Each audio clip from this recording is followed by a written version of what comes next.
Alors, salut la famille, c'est ADN, bienvenue une fois de plus sur notre chaîne étudiant en France. Aujourd'hui, cette vidéo a pour but de vous expliquer comment est-ce que j'ai fait pour avoir mon visa, comment j'ai constitué mon dossier, quels sont les éléments que j'ai apportés, quelles sont les petites astuces que j'ai dû retoucher pour avoir mon visa le plus facilement possible et en 4 jours.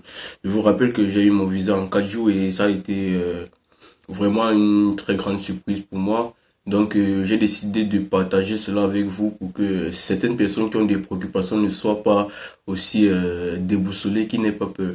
Et aussi, de rester jusqu'à la fin de la vidéo parce qu'il y a une information que je vais partager avec vous. Il y a une des personnes que je suis en train de suivre actuellement pour son dossier et qui a eu un moment bouleversant. Et donc, j'aimerais vraiment partager cette expérience avec vous pour dire à tout un chacun, tous ceux qui sont désorientés, tous ceux qui ont peur, tous ceux qui ont eu des refus. Je vous dis comment faire pour avoir une acceptation parce que j'ai dû travailler de ce côté-là avec lui et finalement c'est aujourd'hui qu'il a eu son acceptation après des refus. Donc je vais vous partager cette petite astuce juste à la fin de la vidéo.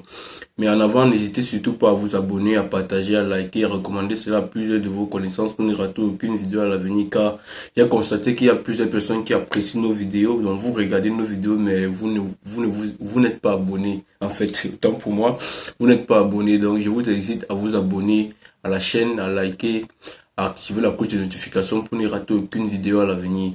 Donc on se retrouve tout juste après le générique. On y va. Alors, nous voici de retour pour cette séquence de vidéos. Comme je vous l'ai dit, nous allons parler de comment est-ce que j'ai fait pour monter mon dossier et avoir mon visa en 4 jours. Et vous partager une petite astuce pour avoir une acceptation après un recours gracieux, pas une expérience que j'ai menée et qui a fonctionné. Donc, sans plus tarder, nous pouvons commencer.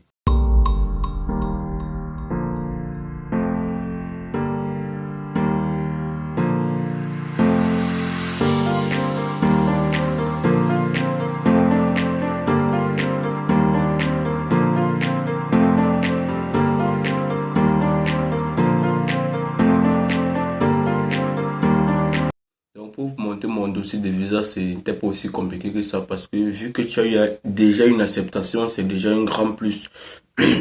Certaines personnes vont trouver ça un peu sceptique, mais c'est aussi facile que ça. Généralement, quand tu as déjà une acceptation, cela prouve effectivement que tu dois avoir ton visa. Mais ce qu'il faut, c'est de fournir les éléments demandés à l'ambassade. Tout ce qu'on vous demande à l'ambassade, il faut le fournir. En fait, ils ne veulent pas avoir de doute. Parce que figurez-vous que si vous fournissez un dossier et qu'ils arrivent à douter un petit peu, c'est mort, vous ne pourrez pas avoir votre visa. Donc, c'est cela qui fait en sorte que je vous dis que c'est aussi facile que ça. Donc, pour commencer, j'ai fourni tous mes documents qui étaient à Campus Randon. Dossier du côté scolaire. J'ai fourni tous mes relevés, mon attestation, mes relevés des stages. En fait, la paperasse qu'on met sur Campus France là, ramener ça là-bas dans le domaine scolaire. Je sais pas, dans fonction des ambassades, parce qu'au Cameroun, quand je partais déposer mon visa, j'ai fait des photocopies. Et je suis aussi allé avec des originaux, au cas où des fois, ils me demandaient mes originaux. Côté hébergement, c'est ça qui est le plus dur dans tout ça. Donc, il faut essayer de trouver un logement sûr. Et j'ai fait la vidéo récente, vous pourriez aller la regarder sur comment trouver un logement en France. Et je vous ai conseillé quel type de logement vous pourrez utiliser. Pour mon cas personnel, j'ai fait ce qu'on appelle un contrat de bail avec un particulier et j'ai eu le logement sur le site Le Bon Coin. Et au Cameroun, vous savez que c'est pas évident de trouver un logement aussi facilement comme ça et j'ai dû faire confiance vu qu'il n'y avait personne ici pour m'aider. J'ai dû faire personne, mais je n'avais personne pour le faire autant pour moi et j'ai dû faire confiance et voilà, j'ai signé un contrat avec un bailleur et j'ai eu un contrat. Donc, j'ai payé la caution chez le bailleur. Je pense que c'était quelque chose comme 300 euros ou 240 euros. Et par la suite, il m'a délivré, et j'ai payé un mois de loyer. Il m'a délivré une attestation, un contrat de bail d'un an. Imaginez-vous quand vous arrivez au visa avec un contrat de bail d'un an et avec une facture de location et la CNI du bailleur, on est sûr que vous allez effectivement fréquenter. Côté scolaire, comment gérer les admissions? Parce que c'est un élément très essentiel. Pour ceux qui sont dans les établissements privés là, où la pension est chère, exiger d'avoir un papier de l'établissement. Le papier de Campus France ne suffit pas. Exiger d'avoir un papier de l'établissement, je m'explique. Vous pourrez en fonction de l'établissement, ils peuvent vous demander de payer un acompte de 2 000 euros, 3 000 euros. Un acompte, c'est un peu comme une avance de la pension. Et en contrepartie de cela, ils vont vous délivrer une attestation définitive pour stipuler effectivement que vous êtes étudiant dans leur école. Parce que si vous ne faites pas ça là, vous allez être surpris. Ils vont vous coller un motif. Moi, ce motif 4 ou motif, un motif 4, oui, que vous ne venez pas, ils sont pas sûrs que vous venez étudier réellement en France. Donc, vous voyez que c'est pas évident déjà de ce côté-là. Donc, faites comme je vous ai dit, gérez ce côté-là comme ça. Et par la suite, du côté prise en charge AVI, de mon côté, j'ai fait une prise en charge. Une prise en charge, et notamment, on dit que la prise en charge ne passe pas, mais ça dépend de comment est-ce que tu montes ton dossier de prise en charge.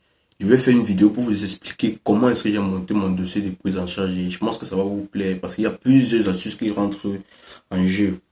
L'AVI, c'est tout simple. Vous faites un AVI et rassurez-vous toujours de justifier la provenance de vos fonds. Donc, même si vous faites un AVI, là, que c'est votre papa qui vous a fait un AVI à partir de son compte bancaire, il faut fournir les relevés de compte de ses relevés de compte à lui-même qui prouve qu'effectivement c'est lui qui vous a envoyé de l'argent et pour justifier ce qu'il fait, son travail. Parce qu'il y a une fille qui est dans mon groupe WhatsApp qui m'a posé ce problème dernièrement. Elle m'a dit que son papa a une entreprise et son papa qui a ouvert un compte pour lui verser de l'argent. Je lui ai dit ceci.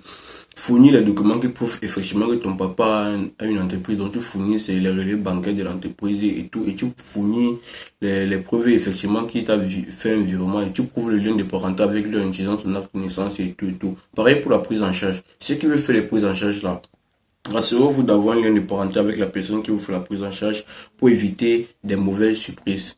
Voilà, donc c'est aussi simple que ça. Pour avoir un visa, c'est pas compliqué. Fournissez tous les dossiers qui vous seront demandés. Côté passeport, tout le monde a un passeport. Rassurez-vous d'avoir un passeport qui remplit les critères et tout, c'est voilà. Et aussi priez beaucoup. Donc la petite astuce que je voulais vous proposer pour ceux qui ont des refus là. Il y a une personne ici qui je suis son dossier, qui a eu un refus d'un établissement et j'ai pas compris comment est-ce qu'il a fait pour avoir un refus vu que son dossier était très propre et il est passé même à la phase d'entretien.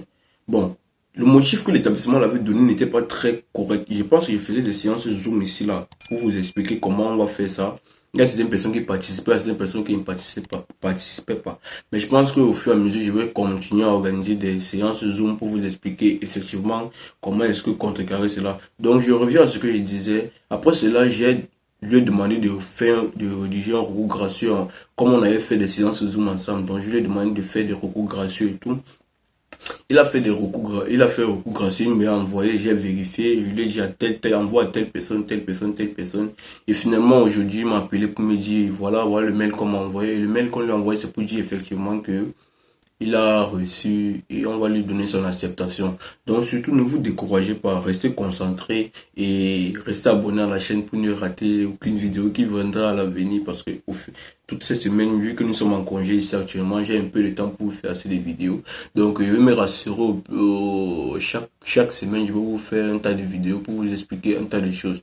Donc pour m'encourager, n'hésitez surtout pas à me suivre et à vous abonner à mes différentes plateformes, à liker, à partager, à recommander cela à plusieurs personnes. C'est ça qui pourra m'aider. Parce que je vous demande pas de l'argent, c'est tout gratuitement que je le fais. Et je pense que dans mes différents groupes, je ne demande même pas un centime à quelqu'un pour pouvoir vous aider. Je le fais parce que je trouve cette nécessité de le faire.